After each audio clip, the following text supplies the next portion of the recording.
অবস্থান নিতে হবে যে আপনি এটার পক্ষে না বিপক্ষে।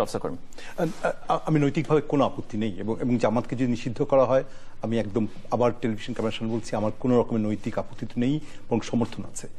আমার সমস্যা হল যে প্র্যাগমেটিক্যালি এটা সম্ভব কিনা ওটাই। কিন্তু হ্যাঁ, জামাতের ৭১ সালের ভূমিকা আমি অন্য একটা প্রশ্ন করতে চাই। এই উত্তরটা আপনি আগেই যেহেতু দিয়েছেন আমি এই জায়গায় আপনাকে রাখতে চাইছি না। নির্বাচনের সময় ঘনিয়ে আসছে, কিন্তু নির্বাচন নিয়ে কিন্তু আসলে একটা বিরোধ আছে প্রধান দুটো রাজনৈতিক দল বা দুটো পক্ষের মধ্যে, দুটো জোটের মধ্যে। সেই বিষয়ে কিন্তু কোনো ফয়সালা করবার বা আলোচনার পরিবেশ, যদিও কথাবার্তা কিছু বলা হচ্ছে, কিন্তু এটি আসলে বলবার জন্য বলা।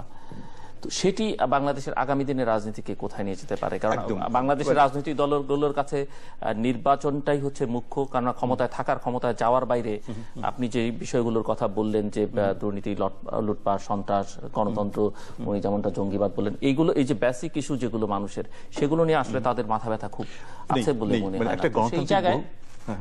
সেই জায়গায় আসলে কোথায় যাচ্ছে এই জামাতকে কেন্দ্র করে বা এই বিচারকে কেন্দ্র করে পরিস্থিতিটা যেদিকে যাচ্ছে, তাতে ওই ইস্যুটা তো সামনে আসছে। গণতান্ত্রিক বহুবাচনিক সমাজে মতভেদ থাকবেই এবং জামাতকে নিষিদ্ধ করা হবে কি হবে না, যুদ্ধাপরাধী বিচার কিভাবে হবে, এগুলোর মতভেদ থাকবেই, হতে পারে। কিন্তু কতগুলো ব্যাপারে মতভেদ থাকলে চলবে না। একটা হচ্ছে স্বাধীনতা সার্বভৌমত্বের ব্যাপারে মতভেদ থাকলে চলবে না। একটা হচ্ছে ক্ষমতা হস্তান্তরের প্রক্রিয়ার নিয়ে মতভেদ করলে হবে না। একটা হচ্ছে পররাষ্ট্রনীতির ব্যাপারে, পররাষ্ট্রনীতির মূল প্রিন্সিপালগুলোর ব্যাপারে, ডিফেন্সের মূল প্রিন্সিপালগুলোর ব্যাপারে, ইকোনমিক ডেভেলপমেন্টের মূল প্রিন্সিপালগুলোর ব্যাপারে মতভেদ থাকলে হবে না। এর টেকনিক্যালিটিগুলো হতে পারে।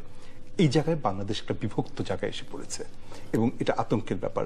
যদি 2 মিনিট আমাকে সময় দেন, আমি একটু বলতে পারি যে একটা সত্যিকারের ঘটনা গল্প। জামাল আব্দুল নাসির এসেছেন ভারতে বেড়াতে 50-এর দশকে। নেহরুকে বলছেন যে তোমার দেশে তো কমিউনিস্ট পার্টি তুমি এরকম রেখেছো, আমার দেশে তো আমি কমিউনিস্ট পার্টি ব্যান করে দিয়েছি, কি ব্যাপার?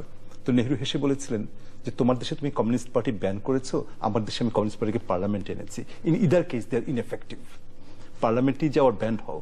তো আজকে জামাত ইসলামীকে নিষিদ্ধ করার বিতর্কে বোধহয় নেহরু এবং নাসেরের ওই সংলাপটির কথা আমাদের মাথায় রাখলে ভালো হয়।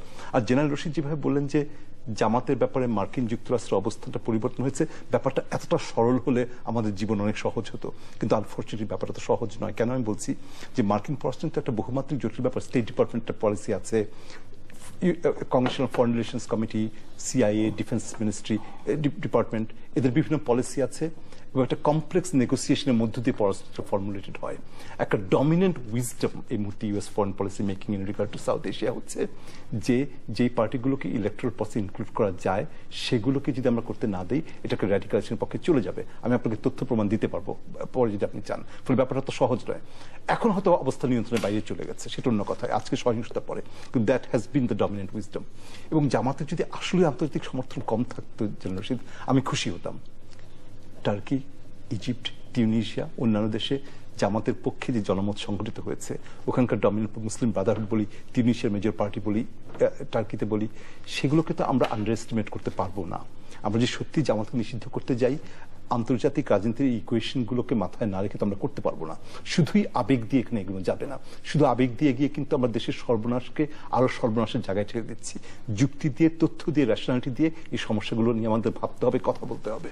আর কিছু যোগ করবেন? আমরা শেষ প্রান্তে, একেবারে একদম শেষ প্রান্তে এটা বলবো যে আমার মতো কিছু ব্যক্তির সমস্যা হচ্ছে যে আমি নিজে অবস্থাটা বুঝি। তো এক পক্ষ আমাকে জামাত শিবির বলবে, অপর পক্ষ আমাকে নাস্তিক মুরতাদ বলবে, কিন্তু নিঃসঙ্গ নাবিকের মতো হাজার ঝড়ের মধ্যেও মাঝখানে দাঁড়িয়ে থাকতে চাই। যতদিন বেঁচে থাকি যৌক্তিক কথা, সত্যের কথা